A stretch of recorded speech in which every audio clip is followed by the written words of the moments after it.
From Oak Ridge, Tennessee, ID3 Global Solutions conducts operations around the world to enhance the U.S. national security posture and minimize radiological and nuclear threats. ID3 Global Solutions. Mission first.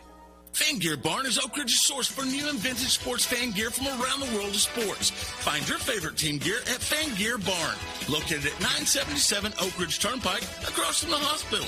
Open 10 a.m. to 7 p.m., 6 days a week. Closed on Sundays. Prescription drug misuse is a prevalent and potentially fatal problem. When people do not properly monitor, store, and dispose their medications, it can create an opportunity for misuse. Count it. Make it a goal to count your pills once every 2 weeks. Like it. Secure your medications at home.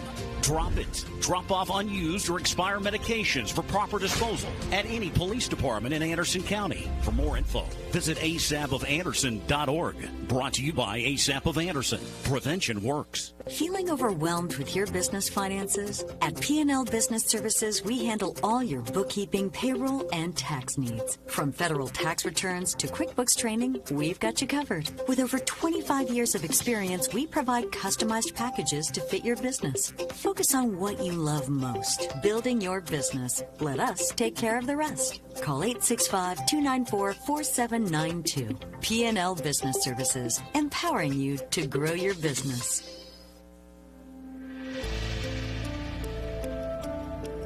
Over 14,000 neighbors live in fear of becoming sick or injured and having to make a choice between putting food on the table or seeking medical care.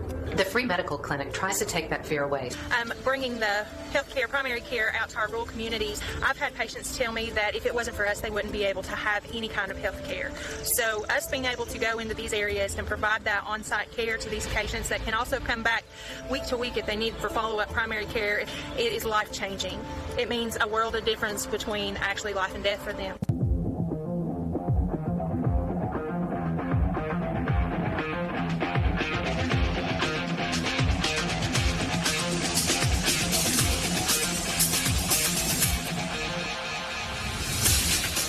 Welcome back to the second part of our show. You know, we have a lot of, like the Nurse Navigator, like Denette and others, you have to explain stuff, and you have to understand what this nonprofit's doing, what that nonprofit's doing.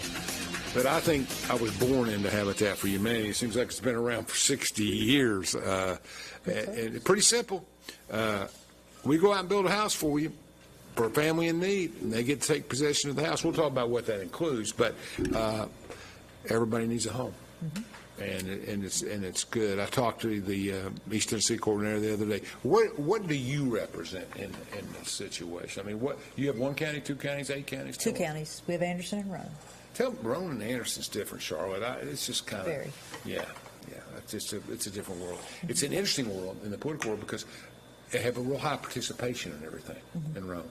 And that's because there's so many towns. Yeah. Like we have Oak Ridge and Clinton, right? I mean, there's some other fringes, but they have boom, boom, boom. They have like 5 different counties that have their own personality. So how's it going? You still building houses? Yep.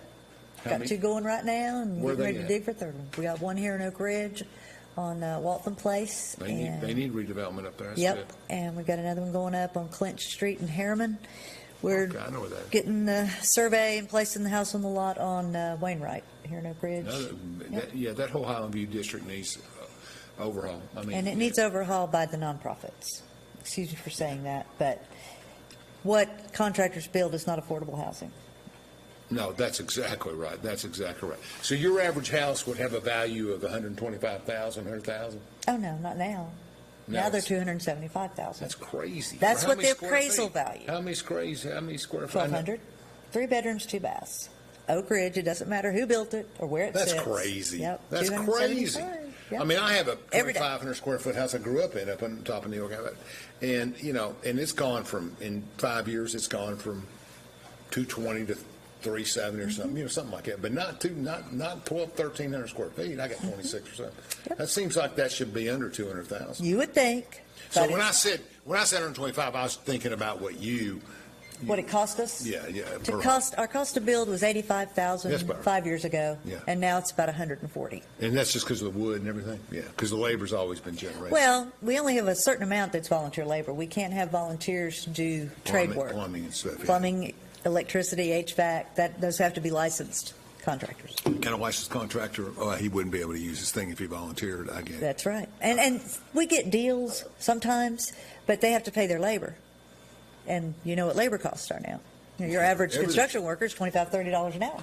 It's nuts. The whole thing's nuts. It is. I don't get it. It is. I don't get it. It's been that way for 3 or 4 years, and I can't figure it out. It's not getting any better. But you're right about the nonprofits or non-contractors building, because you don't have a motivation to cut corners or simplify stuff. Well, we can't any more than anybody. We get the same, we have the same rules, the same code books, the same inspections. What makes ours affordable is we have access to different ways to set up loans for the houses. So a contractor just builds his house, he just has to sell it, and he doesn't really care how it's financed. Right. But we build ours, and then we use USDA financing, THDA financing. So sometimes somebody might have 4 different mortgages on one house, but they're set up back to back to back so that they can afford the mortgages, as opposed to paying $1,200 a month every month from the get-go. They can start out at maybe $800 a month. And during my grant writing years 20 years ago, I'm very familiar with USDA. They helped us get water on Val Mountain. We got $1 million there in Nashville. Our good friend David Severs was the head of Tennessee at that point under President Clinton, and we got a lot done. Now, here's the central question. How's USDA's funding going to hold up? Well, I have a meeting with them Monday in Cookeville, so we'll talk about that. But right now they're saying they have money. Will they have money in a year? I think they'll have money through August 31st, yeah. The question is, will the new budget include them? We'll see. Who knows? And that's under the Agriculture Department. Do what? That'll be under Agriculture in the budget. USDA. Yeah, right. Agriculture, yeah. And they have a certain amount of money for that. So, yeah, it could be under TAC. It could be like, we're going to cut out the grants and that'll save us this much money. I could see that. So how much of the USDA money you get is, I know it's pertinent, I know it's important, but if you had no USDA money, would you build any houses? Oh, yeah. We built, I haven't gotten any yet.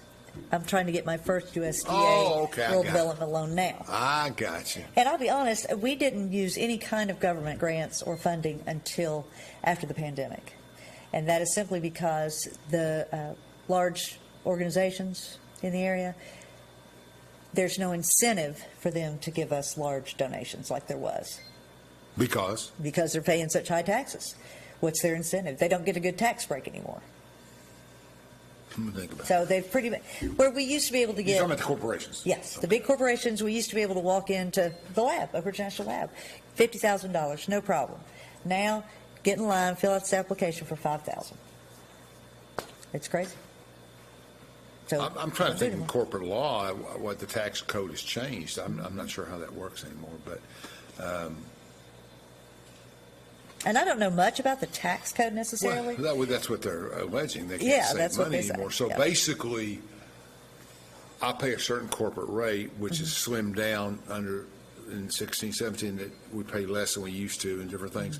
So they don't do the write-offs anymore, I guess, because they had a lower adjusted scale. Maybe that makes sense. I guess that's partly true. Okay, that's good.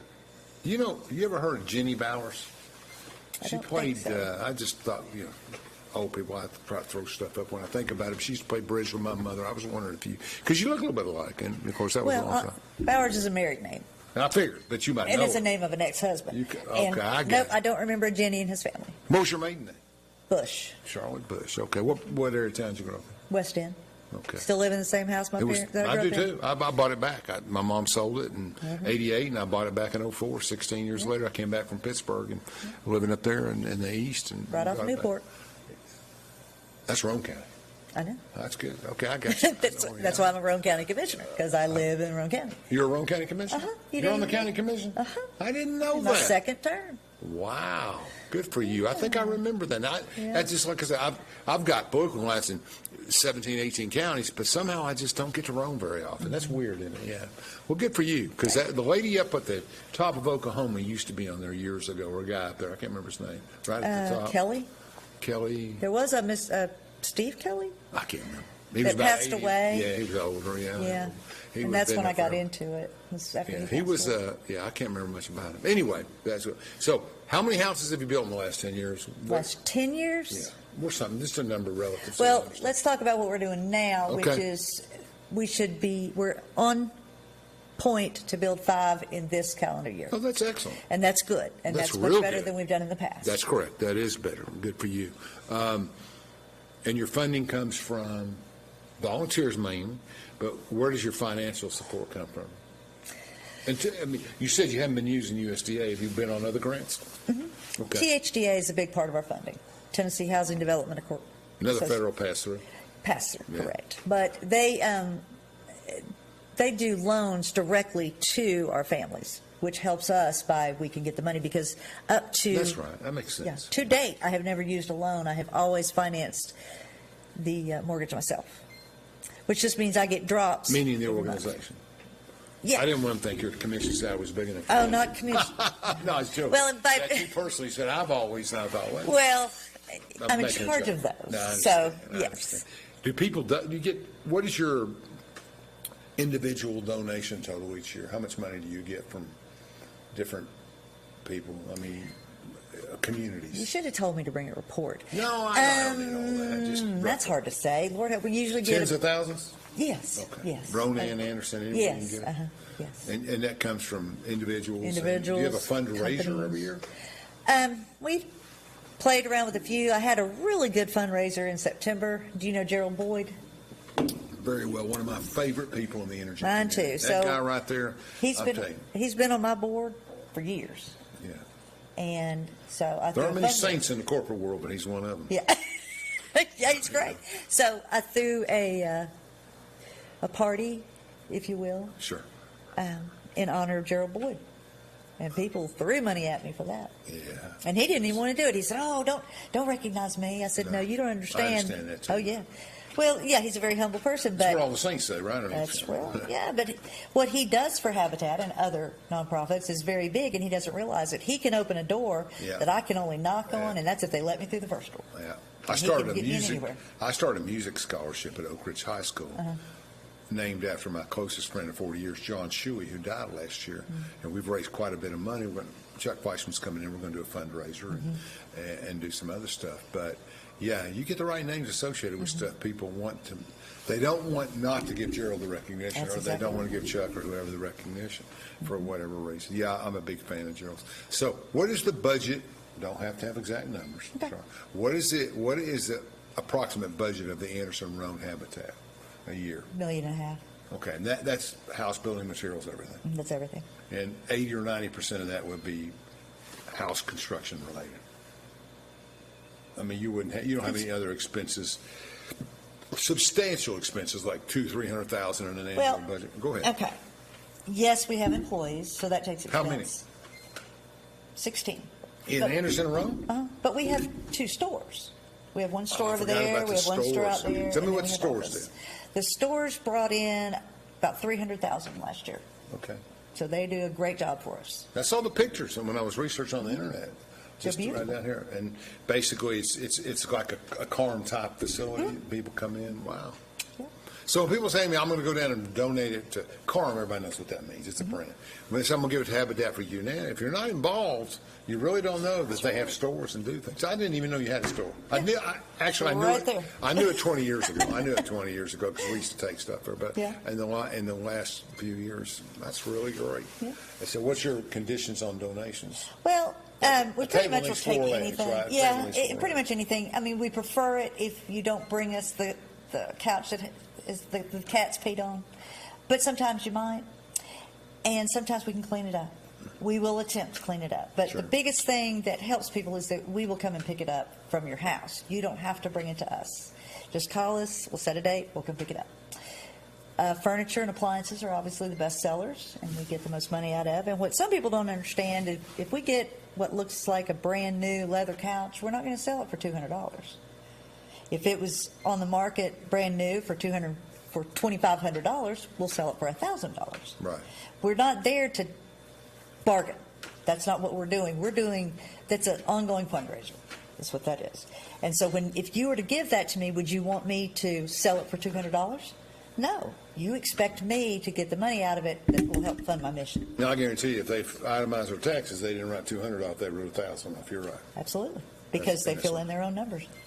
So you provide in these stores that people donate, you raise $300,000 a year for your budget. but you provide.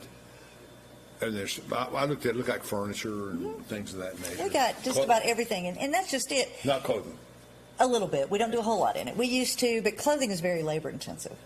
Yes, it is. So we have just like a yard sale. Exactly. It's just a little bit of clothing, but keep in mind that we'll have a couch for $100, a couch that's a little nicer for $200, one that's a little nicer for $500, one that's really nice for $1,000, and then tomorrow when you come in, there'll be one for $200, one for $150, one for $800. Then the next day, because they sell daily, the turnover is constant. That's good. Yeah, you have to be. You're generating $1,000 a day or more.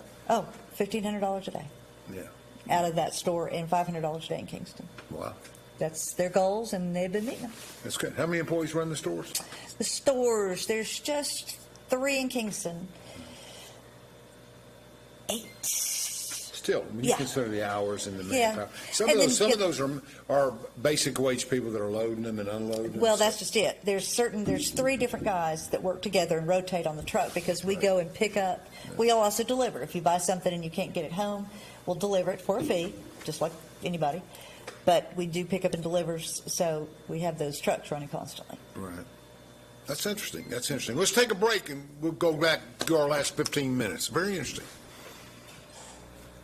From Oak Ridge, Tennessee, IB3 Global Solutions conducts operations around the world to enhance the U.S. national security posture and minimize radiological and nuclear threats. IB3 Global Solutions. Mission first.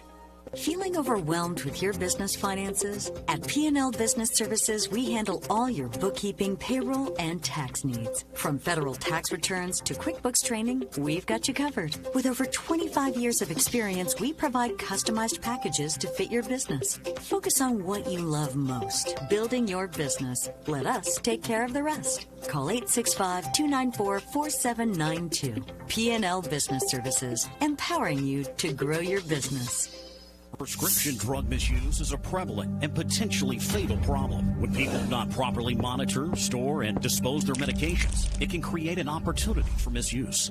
Count it. Make it a goal to count your pills once every 2 weeks. Lock it. Secure your medications at home.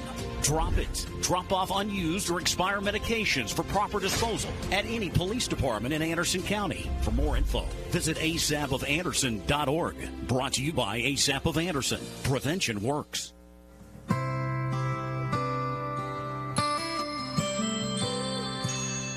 Over 14,000 neighbors live in fear of becoming sick or injured and having to make a choice between putting food on the table or seeking medical care.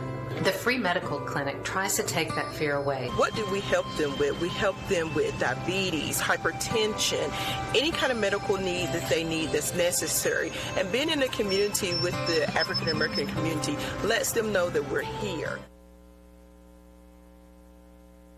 Fan Gear Barn is Oak Ridge's source for new and vintage sports fan gear from around the world of sports. Find your favorite team gear at Fan Gear Barn, located at 977 Oak Ridge Turnpike, across from the hospital.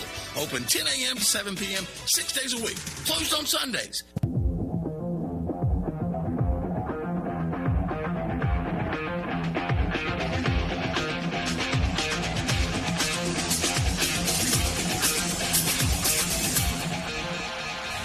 Welcome back. Once again, happy Easter. We're on the Thursday before Good Friday, so we hope that your family will celebrate, focus on what's important.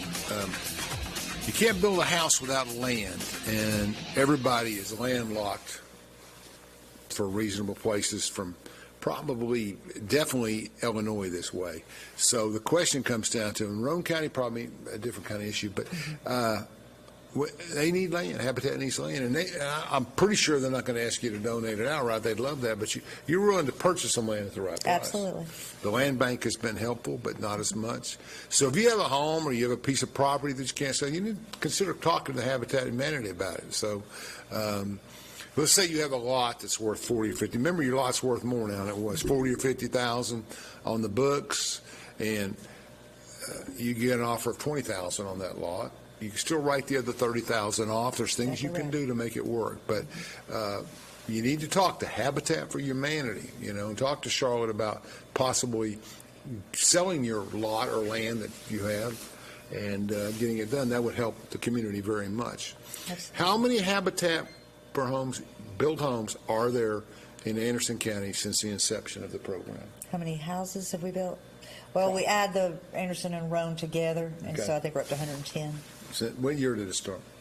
1992. I remember Jim Hackworth was involved, and some other guys I know built. A lot of public officials were involved. I don't remember everybody, but I mean that there was or even a lot of names, but it was good. And of course, there's Jimmy Carter. Jimmy Carter, isn't that a great visual for you? What a great guy. He's like, there's another Gerald Boyd. I mean, Yeah. whether you agree with the politics or not, Jimmy, I can remember. I'm not talking about his presidency. I remember when he ran for president. I was 21 years old, and he came to the old Holiday Inn down there. And he was just coming through in between Georgia governor and trying to get on the presidential ballot. And he came down to I think there was 5 of us maybe that had lunch with him or something. I was 21 years old. Let's see. No, I was 19 or 20, but it's kind of fun. It's kind of funny that everything started at that old Holiday Inn. People come through there. You know what I'm talking about. Right there where the Skyway was and everything. So, yeah, and Jimmy was always this very soft-spoken, nice guy. Nuclear guy, too. Yeah, he worked with Rick over in the Navy, got a nuclear engineering degree. He reminds me a lot of the politicians of today in the sense that rural, simple presentation is getting stronger all the time. Nothing simple about the campaign. Right. But anyway, it's a tough world. But anyway. Well, let me say this. Now that President Carter and his wife have passed away, yes, the people who've stepped up to be our voice, to represent us, to bring us out to everybody is Garth Brooks and Tricia Yearwood. Oh, isn't that great? They are wonderful. Yeah, yes, they still do what are the Carter Work Projects every year. Man, Garth's a good guy. I've met him a couple of times. He's really good at Grand Ole Opry. Yes, he really is. And just a simple guy. Worked in a bookstore originally in Madison. He's just a great guy in Nashville. And his time's come and gone. I mean, in the 90s, I listened to his records all the time, and now you don't hear as much of those young superstars and everything else. And some of them are really talented. But Habitat for Humanity has just been a like you said, 35 years or 33 years of Games Day. When did it start overall? I mean, it started here in '92. Was it other places before that? Yeah, in the early 70s. Early, I thought so. When I was. And it wasn't started by Carter. It was started by a friend of his, of course. Millard Fuller, yeah. And he became the face. That's basically what Jimmy Carter did. He became the face of Habitat, and you need something like that. Yeah. It puts you out there, and people just know like Gerald here locally, right? That's exactly right. That's exactly right. Yeah. That's a good one. I'll tell him you compared him. You tell him. He's great. He is super. I mean. It's not really the political person or the individual. It's just the level of compassion that both of them have, and everybody has for their communities and the different things that they do. So, what's the hardest part of it? You want to do something today. You want to move a family in. How do you select your families? Well, that's a process and a half. I know, but we have an application period, 1 month, sometimes 2 months a year. Okay. And that's simply because we have to be certified mortgage loan originators. We're not just winging it. We have to take all the classes, pass all the tests. Sure. So that means that we have to follow all of the deadlines. So we have to answer your application in a certain period of time. Correct. We have to have our responses all lined up. So that's why we only open it up a couple times a year. Sure. So we're not spending all our time all year answering. Sure. That's right. So you apply, and we look at, of course, your finances. And the biggest thing we're looking for is, do you pay your bills? Do you attempt to pay your bills? There's a lot of people who think, oh, well, they're just giving it to people who are poor. No. You have to have a decent credit score. And you would be surprised at the number of people, single parents, that come in with 800 credit scores that aren't making crap for a living. I'd be surprised. You would. I mean, not because they're not responsible, but it's kind of tough to get. You got to know the tricks to get up in the 7s and 8s now. They live within their means. And that's really never late. Yeah. Never late. And I have talked to so many people. For example, a man came to do some plumbing work on our house in Murfreesboro not too long ago, and his wife, my husband, was telling his wife that I was with Habitat, so she was real interested. So when he was finished, she said, "Tell him about how Habitat works." And I started telling him, and he said, "Well, I just got a new truck, so I'm gonna bankrupt next year, so that I can keep the truck." And I'm like, "I can't help you. If you're playing the system, I can't help you. You have to be steady. You have to know what's important. You have to support your family the right way, not throwing money into the air. And credit is, you can have good credit without having a whole lot of money. That's right. promise you. That's right. You may not get a loan because you don't have a job, but you can have good credit even with a minimum wage job. That's exactly right. It doesn't make you loan worthy, but it gets you past the first step. Right. That's right. Well, and we will give loans to people with lower incomes than a bank would. Right. Because we're going to change. We don't. The ratios are there. And we don't do the mortgages the way a bank does. Right, because you want to look at ratios and all that. That's exactly. So we don't worry about that. We look at the ratios. But you're looking for somebody to be responsible. That's exactly right. And you want to get through there and get responsible. That makes a lot of sense. And so the people who are most responsible are the ones who are living in a place that just isn't as nice as you would like. It's got mold. It's got something falling apart. There's electric wires. There's all kinds of bad things about where they're living. And the reason it's like that is because they're paying their bills, not sinking their money into something they can't afford. Those are the people that we help.